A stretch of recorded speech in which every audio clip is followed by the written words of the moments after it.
Chapter 2 Choices. We all come into this world the same, naked, scared, and ignorant. After that grand entrance, the life we end up with is simply an accumulation of all the choices we make. Our choices can be our best friend or our worst enemy. They can deliver us to our goals or send us orbiting into a galaxy far, far away. Think about it. Everything in your life exists because you first made a choice about something. Choices are at the root of every one of your results. Each choice starts a behavior that over time becomes a habit.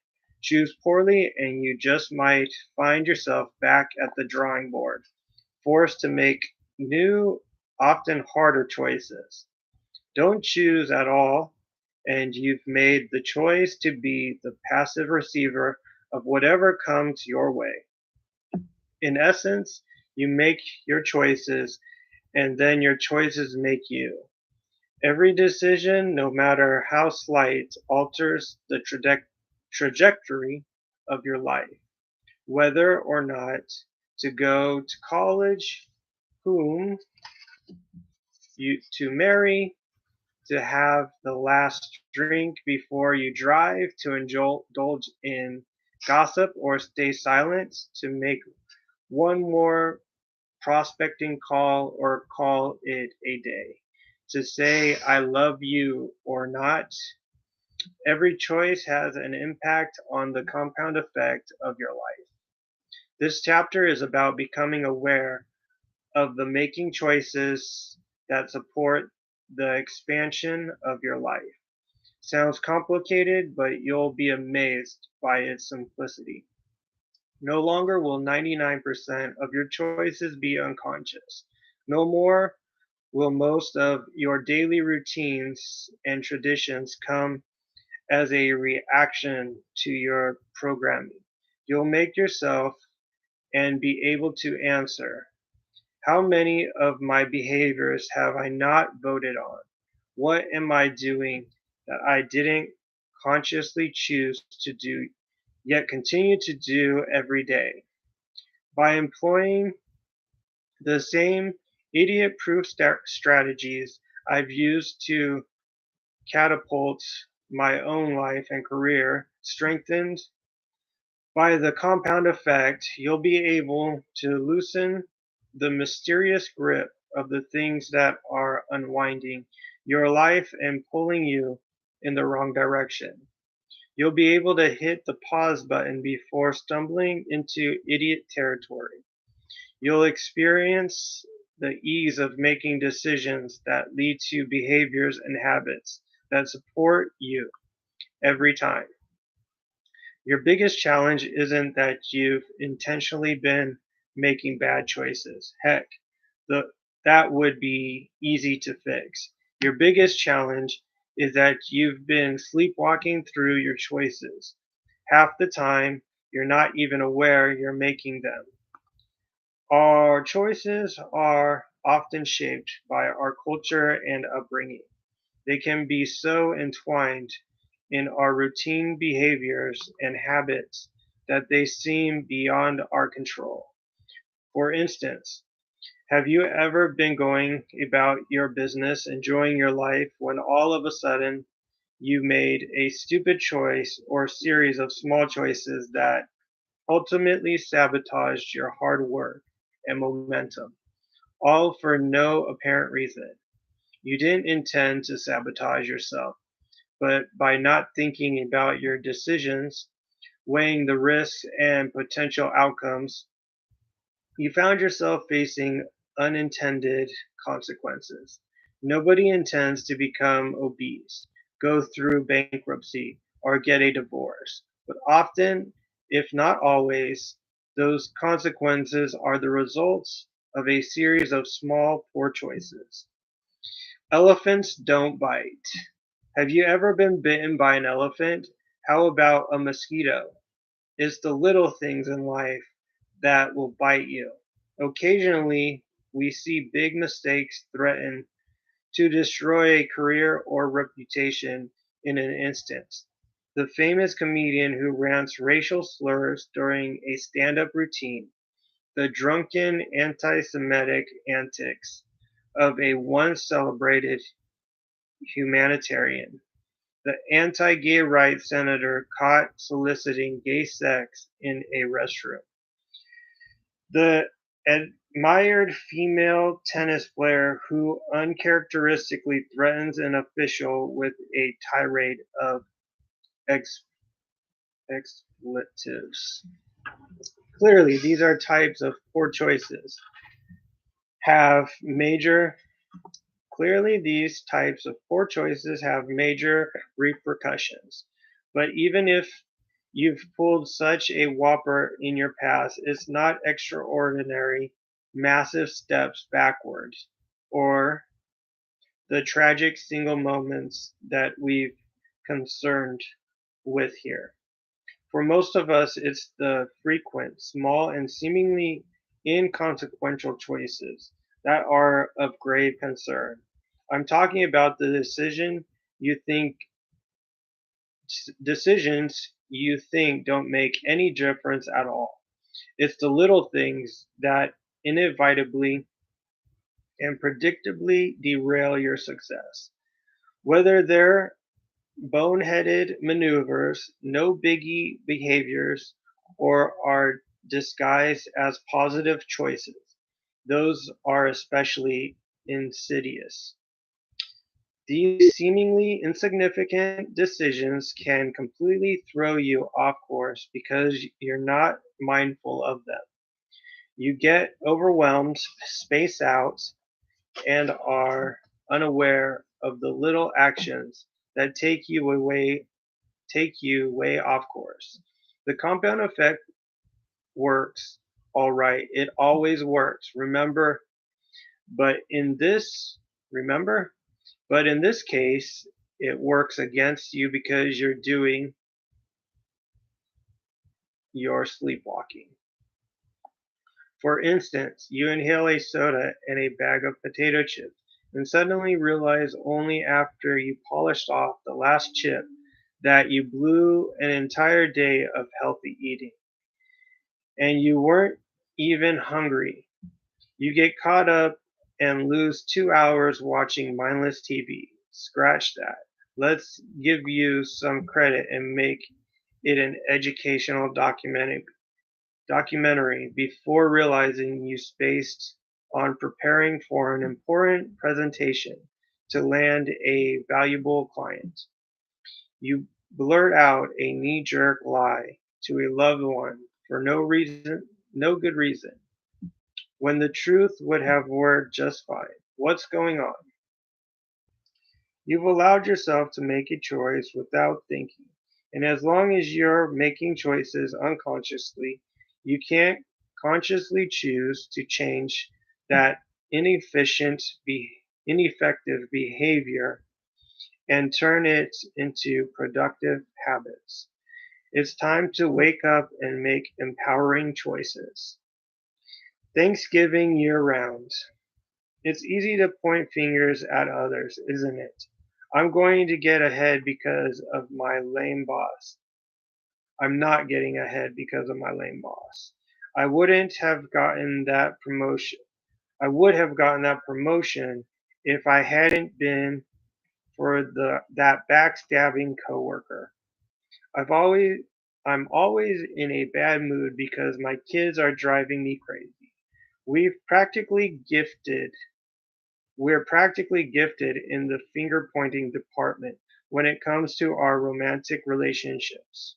You know, where the other person is the one who needs to change. A few years back, a friend of mine was complaining about his wife. From my observation, she was a terrific lady, and he was lucky to have her. I told him as much, but he continued to point out all the ways she was responsible for his unhappiness. That's when I shared an experience that had literally changed my marriage. One Thanksgiving, I decided to keep a Thanksgiving journal for my wife. Every day for an entire year, I logged at least one thing I appreciated about her: the way she interacted with my friends, how she cared for our dogs, the fresh bed she prepared, a succulent meal she whipped up, or the beautiful way she styled her hair that day. Whatever.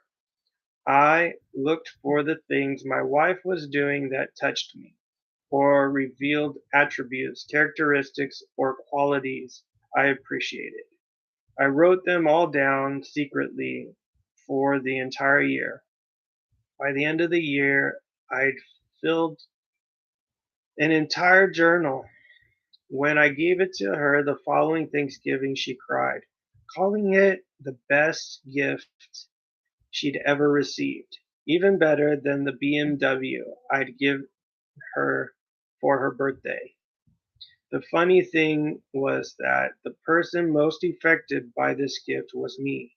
All that journaling forced me to focus on my wife's positive aspects. I was consciously looking for all the things she was doing right. That heartfelt focus overwhelmed everything I might have otherwise complained about. I fell deeply in love with her all over again, maybe even more than ever, as I was seeing subtleties in her nature and behavior instead of her more obvious qualities. My appreciation, gratitude, and intention to find the best in her was something I held in my heart and eyes each day. This caused me to show up differently in my marriage, which of course made her respond differently to me. Soon I had even more things to write in my Thanksgiving journal. As a result of choosing to take a mere 5 minutes every day or so to document all the reasons why I was grateful for her, we experienced one of the best years of our marriage, and it's only gotten better. After I shared my experience, my friend decided to keep a Thanksgiving journal about his wife. Within a few months, he completely turned around his marriage, choosing to look for and focus on his wife's positive qualities, changed his view of her, which changed how he interacted with her. As a result, she made different choices about the way she responded to him. The cycle perpetu- perpetuated, or shall we say compounded. Use the gratitude assessment sheet on page 166 to bolster your abundant mindset, or download at www.thecompoundeffect.com/free. Owning 100%. We are all self-made men and women, but only the successful take credit for it. I was 18 when I was introduced to the idea of personal responsibility at a seminar, and the concept completely transformed my life. If you threw out the rest of this book and only practiced this one concept, within 2 to 3 years, the changes in your life would be so great.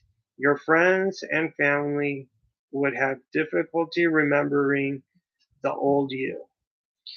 In that seminar I attended at 18, the speaker asked, "What percent of shared responsibility do you have in making a relationship work?" I was a teenager, so wise in the ways of true love. Of course, I had all the answers. 50-50, I blurted out. It was so obvious. Both people must be willing to share the responsibility evenly, or someone's getting ripped off. 51-49, yelled someone else, arguing that you'd have to be willing to do more than the other person. Aren't relationships built on self-sacrifice and generosity? 80-20, yelled another. The instructor turned to the easel and wrote 100% zero on the paper in big black letters. You have to be willing to give 100% with zero expectations of receiving anything in return, he said. Only when you're willing to take 100% responsibility for making the relationship work will it work. Otherwise, the relationship left to chance will always be vulnerable to disaster. Whoa, this wasn't what I was expecting, but I quickly understood how this concept could transform every area of my life. If I always took 100% responsibility for everything I experienced, completely owning all of my choices and all of the ways I responded to whatever happened to me, I held the power. Everything was up to me. I was responsible for everything I didn't do, or how I responded to what was done to me. I know you think you take responsibility for your life. I've yet to ask anybody who doesn't say, of course, I take responsibility for my life. But then you look at how most people operate in the world. There's a lot of finger pointing, victimhood, blaming, and expecting someone else or government to solve their problems. If you've ever blamed traffic for being late or decided you are in a bad mood because something your kid's spouse or coworker did, you're not taking 100% personal responsibility. You arrived late because the printer was busy. Maybe you shouldn't have waited until the last minute. Coworker messed up the presentation. Shouldn't you have double checked it yourself before delivering it? Not getting along with your unreasonable team? There are countless fantastic books and classes to help you learn how to deal. You alone are responsible for what you do, don't do, or how you respond to what's done to you. It's empowering mindset. This empowering mindset revolutionized my life. Luck, circumstances, or the right situation wasn't what mattered. If it was to be, it was up to me. I was free to fly, no matter who was elected president, how badly the economy tanked, or what anybody said, did, or didn't do. It was still 100% in control of me. Through choosing to be officially liberated from past, present, and future victimhood, I'd hit the jackpot. I had the ultimate power to control my destiny. Getting lucky. Maybe you believe you're simply unlucky, but really, that's just another excuse. The difference between becoming fabulously rich, happy, and healthy, or broke, dis- depressed, and unhealthy is the choices you make throughout life. Nothing else will make the difference. Here's the thing about luck. We're all lucky. If you are on the right side of the dirt, have your health and a little food in your cupboard, you are incredibly lucky. Everyone has the opportunity to be lucky because beyond having the basics of health and sustenance, luck simply comes down to a series of choices. When I asked Richard Branson if he felt played a part in his success, he answered, "Yes, of course. We are all lucky. If you live in a free society, you are lucky. Luck surrounds us every day. We are constantly having lucky things happen to us. Whether you recognize it or not, I have not been any more lucky or unlucky than anyone else. The difference is when luck came my way, I took advantage of it." Ah, spoken like a man knighted with wisdom. While we're on the topic, it's my belief that the old adage we often hear, luck is when opportunity meets preparation, isn't enough. I believe there are two other critical components of to luck. The complete formula for getting lucky. Preparation, personal growth plus attitude, belief slash mindset plus opportunity, a good thing coming your way, plus action, doing something about it, equals luck. Preparation. By consistently improving and preparing yourself, your skills, knowledge, expertise, relationships, and resources, we have the wherewithal to take advantage of great opportunities when they arise. When luck strikes, then you can be like Arnold Palmer, who told Success Magazine in February of 2009, "It's a funny thing. The more I practice, the luckier I get."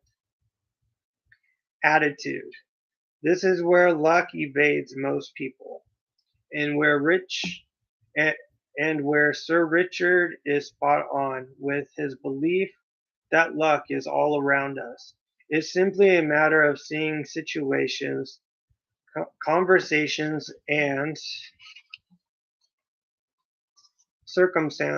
circumstances as fortuitous. You cannot see what you don't look for, and you cannot look for what you don't believe in.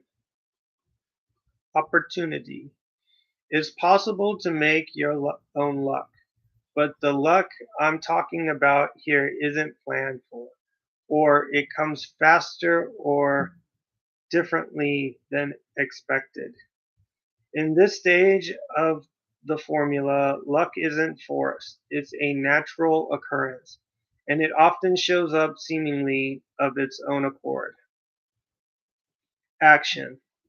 This is where you come this is where you come in.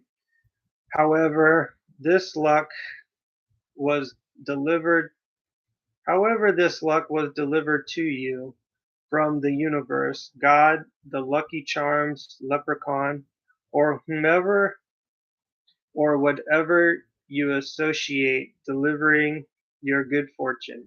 It's now your job to act on it.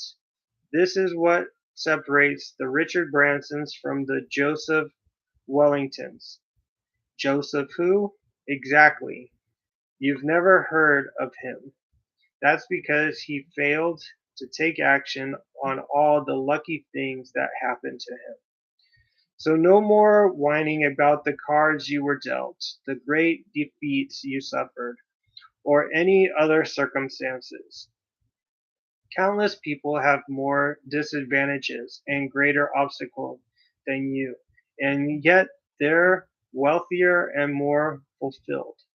Luck is an equal opportunity distributor. Luck, Lady Luck shines on all, but rather than having your umbrella overhead, you've got to have your face to the sky. When it comes down to it, it's all about you, baby. There's no other way around it.